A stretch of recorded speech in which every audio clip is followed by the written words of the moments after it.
ఈ దినము special day, Easter day. ప్రభు అయిన యేసు మరణమును తిరిగి జయించిన దినము, సజీవుడుగా లేచిన దినము, అపవాది క్రియలు, అపవాది తంత్రములను జయించిన దినము, అందరికీ సంతోషమైన దినం ఈస్టర్. అంటే ఈ ప్రభు అయిన యేసును ఎందుకు మీరు నమ్ముచున్నారని అడిగినప్పుడు చాలామంది ఈ సమాధానం చెప్తూ ఉంటారు. మరణము నుండి తిరిగి లేచెను గనుక నేను ప్రభును నమ్ముచున్నాను అని చెప్తూ ఉంటారు. నేను కూడా విన్నాను. పునరుద్ధానం అది లేకపోతే క్రిస్టియానిటీ లేదు, అంటే విశ్వాసం లేదు. విశ్వాసం లేకపోతే విశ్వాసులు లేరు. కాబట్టి మరల తిరిగి లేచాడు కదా, అదే గొప్ప విషయం. దేవుడని అంగీకరించాలంటే ఆ దేవునికి మరణం ఉండకూడదు. మరణమును గెలిచి జయించిన ఒక వ్యక్తిని దేవుడని మనం అంగీకరించగలం. కాబట్టి ఈ దినము ఒక అద్భుతమైన సత్యమును మీ హృదయంలో వేయబోచున్నాను. ఏంటిదంటే, ప్రభు అయిన యేసు తిరిగి లేచాడు. బైబిల్ గ్రంథంలో అద్భుతమైన ఒక మాట ఉన్నది. ఏమిటి అంటే, యేసు ప్రభు మాదిరి చూపించుటకు వచ్చాడు. ఆయన అడుగు జాడల యందు మనము నడవాలి. ప్రభు అయిన యేసు కూడా ఏం చెప్పాడంటే, నేను చేసినట్టే చేయండి. నేను మాదిరి చూపించుటకు వచ్చాను. నా జీవితమే మీకు మాదిరి. కాబట్టి నేను చేసినట్టు చేయండి. నేను శిష్యుల పాదాలని కడిగాను.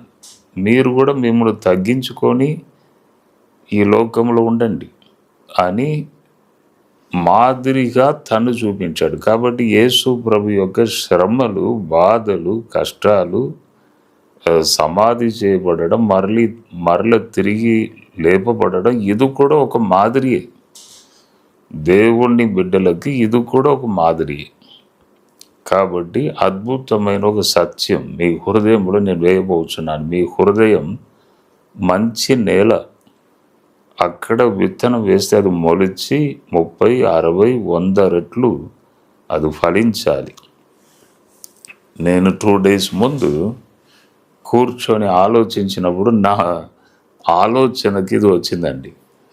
నేను ఎప్పుడు కూడా ఇది ఆలోచించలేదు, ధ్యానించలేదు, కానీ అది నా మనసుకు వచ్చింది. అందుకే మీకు చెప్పాలని ఆశపడుచున్నాను. భక్తుడైన పౌలు 2వ కొరింథీయులకు రాసిన పత్రిక 12వ అధ్యాయం 10వ వచనములో, నేను ఎప్పుడు బలహీనుడనో అప్పుడే బలవంతుడను. ఆయన మాట్లాడిన మాట చూడండి. తన అనుభవం నుండి, ఎక్స్పీరియన్స్ నుండి, తన సేవ అనుభవం నుండి చెప్పిన అద్భుతమైన సాక్ష్యం, సత్యమైన మాట.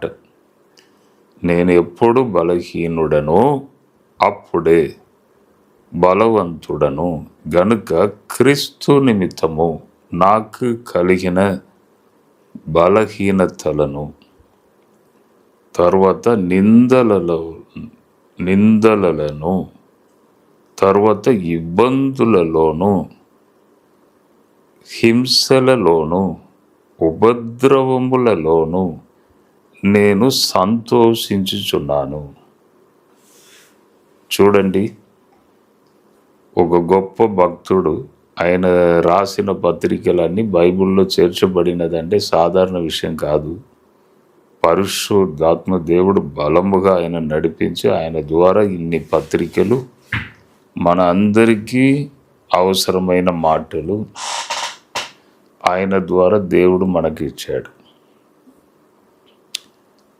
కాబట్టి ఆయన చెప్పిన మాటను సాధారణంగా తీసుకోవద్దు, మనం గట్టిగా తీసుకోవాలి. ఎందుకంటే తన అనుభవంలో నుండి ప్రభు కొరకు సేవ చేసి అపోస్తులుడుగా సంఘాలు నిర్మించి గొప్ప సేవ చేసిన పౌల్ ఆయన చెప్పిన స్టేట్మెంట్ చూడండి.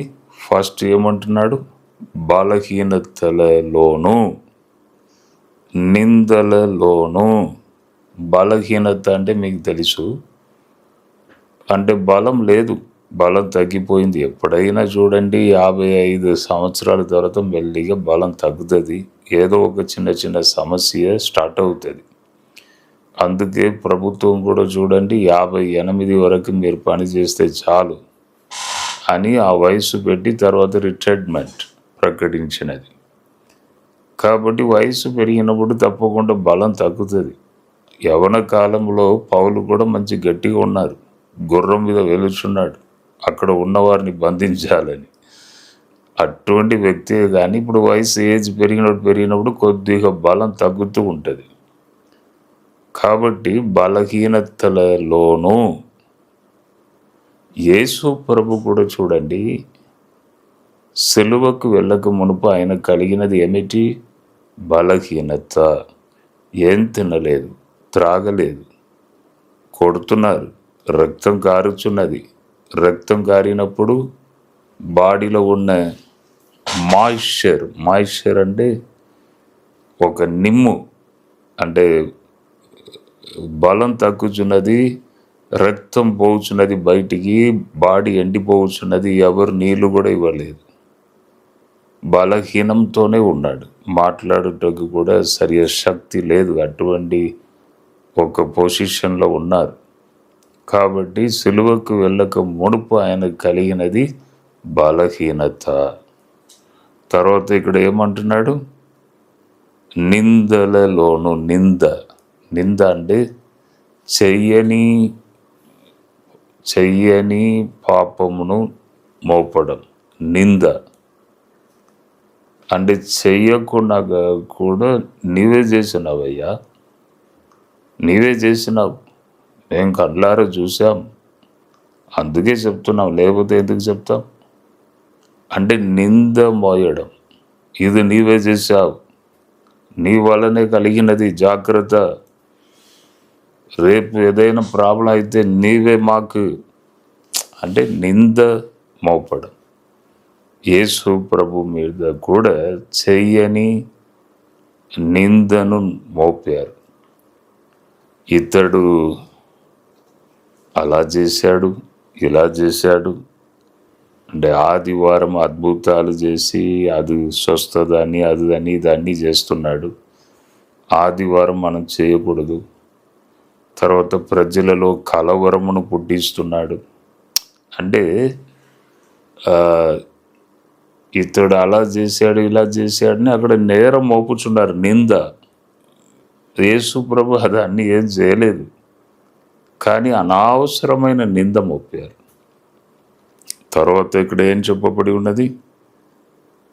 ఇబ్బందులలోనూ. ఇబ్బందులు అంటే స్త్రీలను చూసి ప్రభు అయిన యేసు అంటున్నారు, నా కొరకు ఏడవకండి అయ్యా, మీ పిల్లల కొరకు, మీ ఫ్యామిలీ కొరకు ఏడవండి అని ప్రభు అయిన యేసు అక్కడ స్త్రీలను చూసి చెప్తున్నాడు. ఇబ్బందులు అంటే తల మీద ముళ్ళ కిరీటమును పెడితే ఇబ్బందే కదండి. సాధారణంగా ఉండగలమా?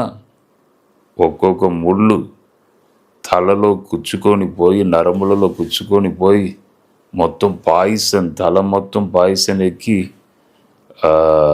మొత్తం తల తిరిగినట్టు ఉంటుంది కదండి.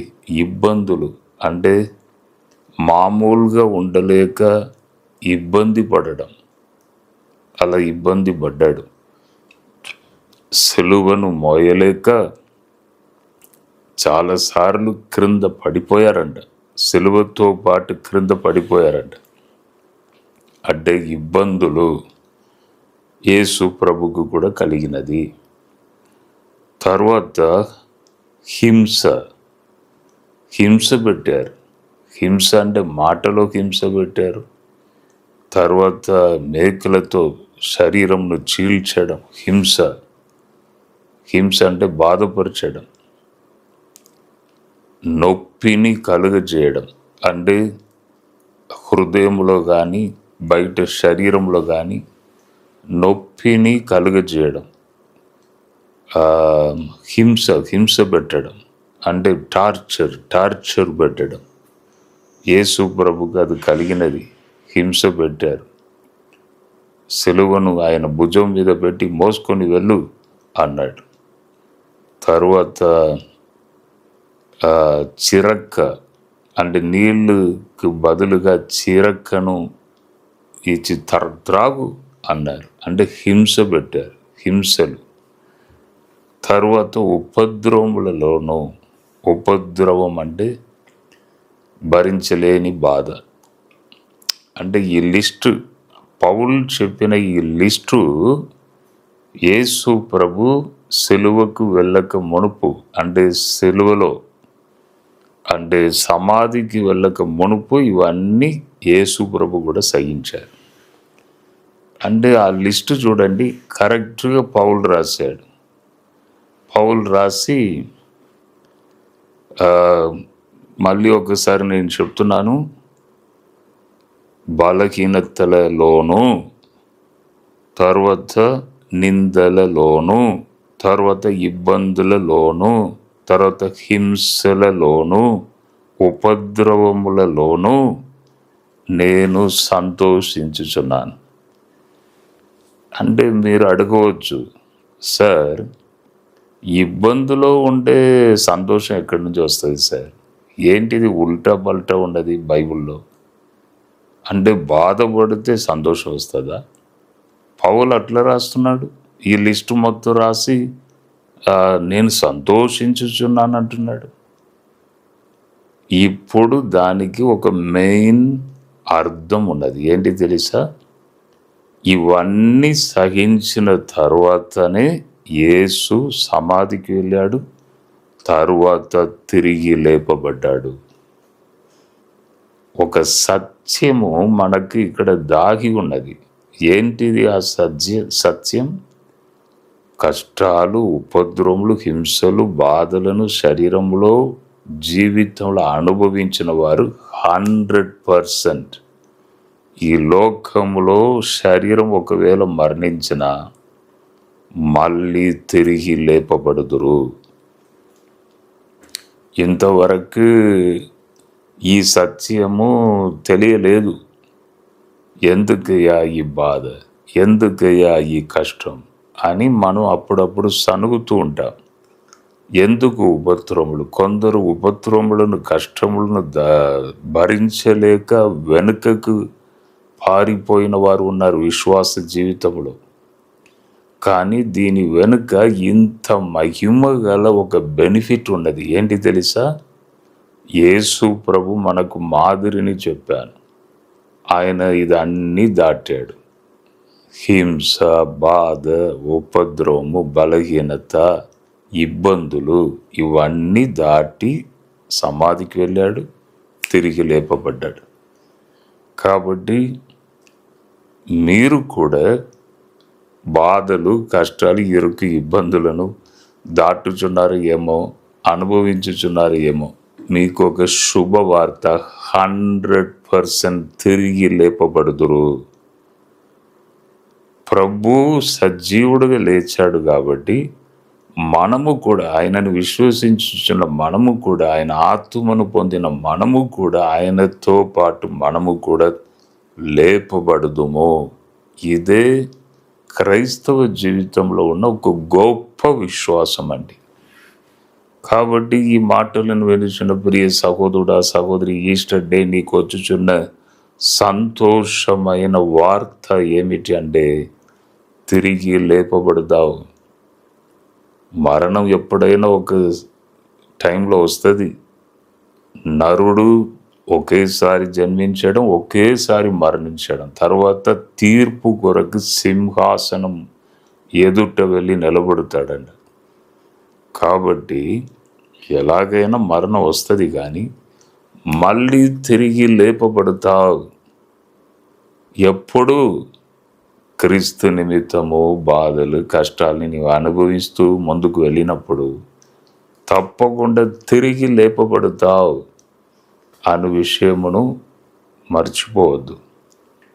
నా తల్లి 2009లో దేవుని రాజ్యానికి వెళ్ళారు.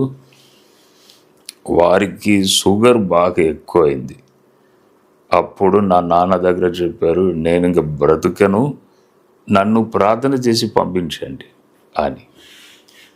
వెంటనే నా డాడీ ప్రార్థన చేశారు. హాస్పిటల్ తీసుకుపోతే ఇంకా అంతే, సైలెంట్గా అయిపోయింది. అప్పుడు నేను వెళ్ళాను, సమాధికి వెళ్ళాను. పోయి మమ్మీని చూశాను. మమ్మీ కదా, మమ్మీ లేకపోతే ఎలా లోకానికి ఎలా వస్తాం? మమ్మీ కదా కారణం. కాబట్టి బాగా ఏడుపు వచ్చేసింది. తర్వాత ఒక రాయిను గుండెలో పెట్టినట్టు అనిపించింది నాకు. సమాధి చేసిన తర్వాత బాధ పోయిందండి. మళ్ళీ తల్లిని నేను చూస్తాను, తల్లిని నేను తప్పకుండా చూస్తాను అని ఒక గొప్ప నమ్మకం వచ్చి నా బాధ అంతా పోయింది. అప్పుడు ఒక 6 days తర్వాత నేను వరంగల్కి వచ్చేసాను. వరంగల్కి వచ్చిన తర్వాత ఒకరోజు నా మంచం మీద కూర్చొని కొద్దిగా సగం నిద్ర వచ్చేసింది. మంచం మీద ఇలా కూర్చున్నాను, అలా సగం నిద్ర వచ్చింది. నీకు నిద్ర వచ్చినప్పుడు ఒక దర్శనం వచ్చిందండి. దర్శనం, మమ్మీ కనబడుచున్నారు నాకు. దర్శనంలో సగం నిద్రలో ఉన్నా, మమ్మీ కనబడుచున్నారు. వెంటనే మమ్మీతో ఇదే అడుగుచున్నా, మమ్మీ పరలోకం ఉన్నదా, నరకం ఉన్నదా మమ్మీ? ఇక్కడ అందరికీ మేము చెప్తున్నాం కదా, ఉన్నదా? వెంటనే మమ్మీ అన్నారు, ఉన్నది. ఇప్పుడు ఒక చోటుకు మేము వచ్చాం, ఇక్కడి నుంచి మళ్ళీ మేము తిరిగి ఇక్కడి నుంచి పైకి లేపబడతాం, పైకి కొనిపోబడతాం. అంటే నేను అనుకున్నాను, ఇప్పుడు ఒక చోటుకి మేము వచ్చాం, ఇక్కడ ఉన్నాం, మళ్ళీ ఇక్కడ నుంచి మేము మళ్ళీ లేపబడతాం, మళ్ళీ పైకి వెళ్దాం. అంటే నేను బాగా ఆలోచించినాను. టక్కుని దిక్కున ఇట్లా లేచాను, మెలకు వచ్చేసింది. కూర్చొని ఆలోచిస్తూనే ఉన్నా, మమ్మీ కనబడ్డారు కదా, ఇట్లా చెప్పారు కదా అని అన్నీ చూస్తూనే ఉన్నా, గమనిస్తున్నాను. నేను అనుకున్నాను, ఏదైనా తోట అక్కడనే నరుడు బయటికి వెళ్ళగొట్టబడ్డాడు కదా, అక్కడ వెళ్ళి అక్కడి నుంచి మళ్ళీ దేవుడు మళ్ళీ తీసుకొని వెళ్తాడో ఏమో, ఫస్ట్ ఏదైనా తోట అని నేను అట్లా బైబిల్లో వాక్య ప్రకారం అని నేను ఆలోచించలేదు, కానీ నా ఆలోచన అట్లా పోయింది.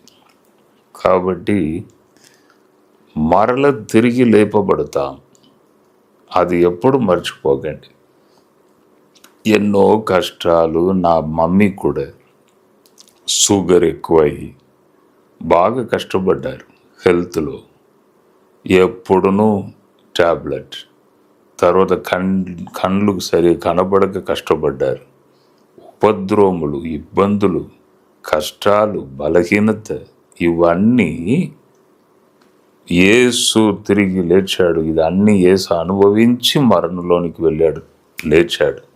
అలాగే తిరిగి మనము లేపబడదాం.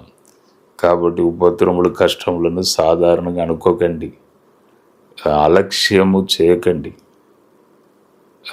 రాని వస్తే ఇంత పెద్ద బెనిఫిట్ ఉన్నది. తిరిగి లేపబడదాం. ప్రార్థన చేద్దాం. ప్రభువా, ఈ ఈస్టర్ డే కొన్ని విషయాలను ప్రజలు చెప్పాను, ఒకసారి వారిని దర్శించండి తండ్రి. ప్రభువా స్తోత్రం. ఈ మాటలు మమ్మను బ్రతికిస్తుంది, బలం ఇచ్చుచున్నది, తిరిగి పడుటకు సహాయపడుచున్నది నీ మాటలు. కాబట్టి ఇప్పుడే ప్రతి ఒక్కరి మీద మీ హస్తమును ఉంచండి. ఈస్టర్ డే డెలివరెన్స్, మిరకిల్, అద్భుతాలు, స్వస్థత, ఎవరెవరు దేని కొరకు ఎదురు చూస్తున్నారో ప్రతి ఒక్కరి మీద పునరుత్థాన శక్తి పని చేయునుగాక. పునరుత్థాన శక్తి తిరిగి లేపునుగాక.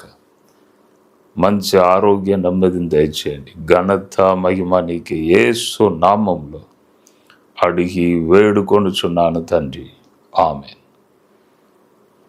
ఏప్రిల్ 17, 18, 19 మర్చిపోకండి. విజయవాడ పట్టణంలో గొప్ప సభలు. ఇప్పుడే ట్రైన్లో టికెట్ తీసుకొని సిద్ధపడండి వచ్చుటకి.